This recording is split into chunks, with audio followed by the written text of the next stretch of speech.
আরে আরে আরে ভূত আসতেছে, তাড়াতাড়ি পলাও, সবাই সবাই পলাও। আরে ভূত ভূত ভূত, এখানে ভূত আছে, এখানে ভূত আছে রে। আরে যে ওয়াশরুম থেকে একটু ইস্যু করে আসে।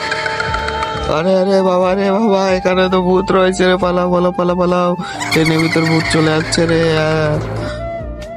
আরে মৌলানা সাহেব, আপনি এখানে বসে রয়েছেন? আরে ট্রেনে তো অনেকগুলো ভূত চলে যাচ্ছে। আরে ভূত, আরে গান্ধী চুড়েল, তুই এর পিছনে কেন পড়ে রয়েছিস?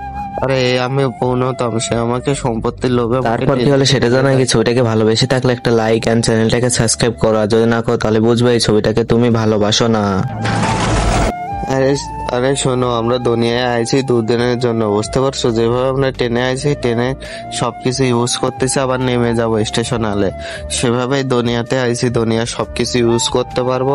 তারপরে আবার সময় হয়ে গেলে আমরা সবাই মারা যাব এবং চলে যাব, বুঝতে পারছো? জমি জায়গা নিয়ে কখনোই আপন লোকজনের সাথে খারাপ আচরণ বা খারাপ কিছু করা উচিত নয়। কমেন্টে সবাই আল্লাহ